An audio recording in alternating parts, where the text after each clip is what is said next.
Nobody really warns you that the more you work on yourself and the more you develop yourself, the lonelier it can get. You develop this version of yourself that is improved, better, healthier, but at the same time, it can start to feel like you're less understood, you're more alone, and there's less people that you actually feel connected with. And you might even get to this conclusion that if only I get to this level of finances, if only I get to this level of healing, of health, then I will meet people that will understand me. That's when I will truly connect. But that's not true.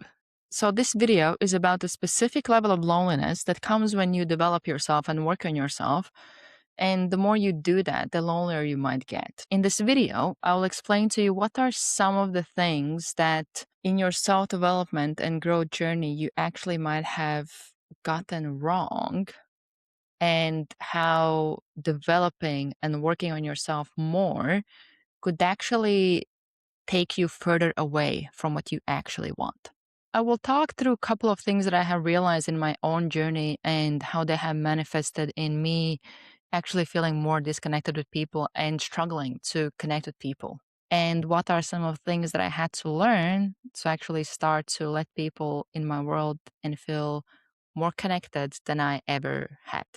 So the first thing is that you only let people see the finished version of you, the version that is regulated, that is on top of their game, that doesn't really have any challenges going on or anything that they might not be able to handle or feel like they might be struggling to handle.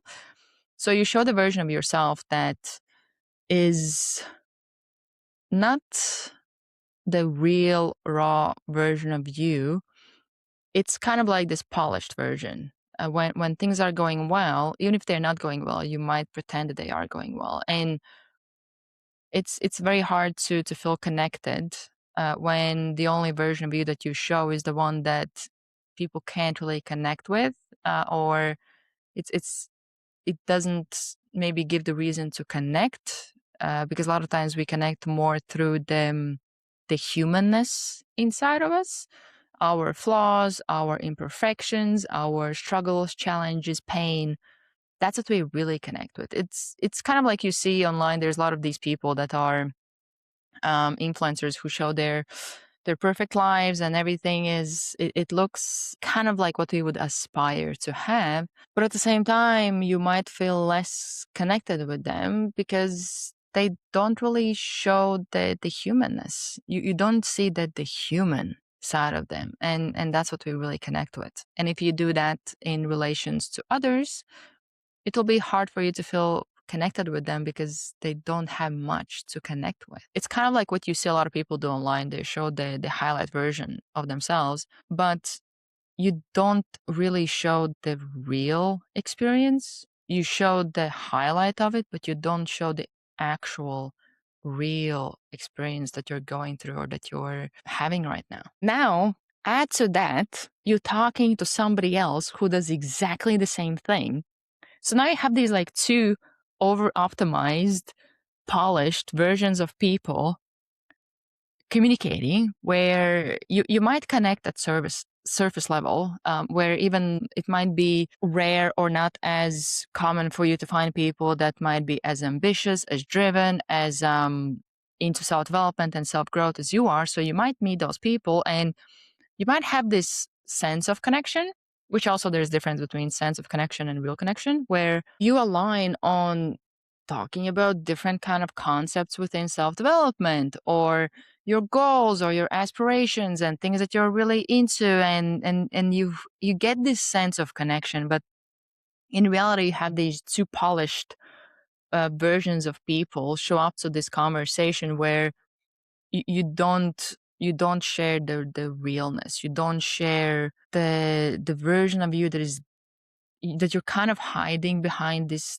facade of self-development, self-growth, and improving yourself. You talk more about the concepts and less about the actual experience, the actual being that you are. And it also doesn't help when you become this developed, successful version of yourself and you start to naturally attract more people that n- might want to use you for that, or they might want to be around you not because of you, but because of your accomplishments or the things that you have developed. So it's much harder for you to connect because you might be having more, which is not, it's natural. It happens when the more accomplished you are, the more attention you will draw and the more people want to be around you or spend time with you or pursue you. But with that comes another layer of fakeness that you need to go through to actually find people that genuinely want to be around you, genuinely want to spend time with you, not with kind of this, like, the version of you that has accomplished all these things, so that the reason why they would want to spend time with you is more so because of your accomplishments, not as much they're the person that you actually are, or it's kind of less or lower in their um, priorities of why they are interested in you. So here's the truth when it comes to connecting. It has nothing to do with your accomplishments. It has nothing to do with your resume. It has nothing to do with how far you have come in life. That's not what connection, real connection, actually is about. What it's about is being present, being curious, caring, being vulnerable, letting others in your world, and not hiding behind this highlight reel or this accomplished version that you are, which is great. I have nothing against accomplishments. I'm somebody who is all about striving, improving, getting better, but there's something about being seen as you are, being accepted and loved as you are, that I feel like sometimes we might even use self-development as a way to hide away from being vulnerable, and there's no level of self-development that you can have to avoid that, because that's the path to actual connection, is being vulnerable, being real, taking the mask down and showing the real raw version of you. And I feel like the more we do this with ourselves, the more we accept ourselves as we are, the more we connect with ourselves and don't try to maybe prove something to us, the more we are able to not only show that part of ourselves to others, but also give space for others to show that side of themselves to us. And I'm not saying this to preach on you. It's something that is still very much so part of my journey, but it's something that I have seen that the more I share from the realness without this filter of self development and improvement, which is still there. Like, I don't think it's something that after, what is it, like close to 15 years of self development and psychology, you can just shut off.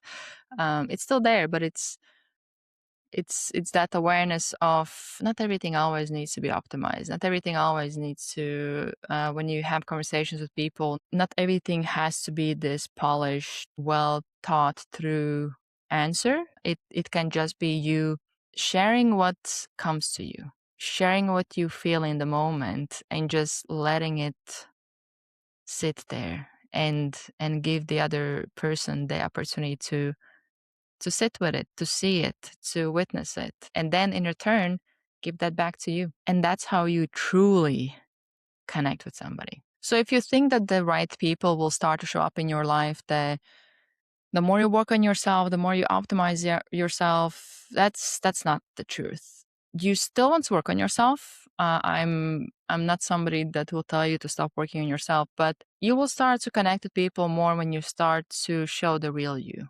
And that's really the key. It's embracing that vulnerability, embracing that openness to the experience, and understanding that it will not feel good, it will not feel comfortable in the moment, but the upside of having that experience and feeling that sense of connection is something that makes it very, very worth it.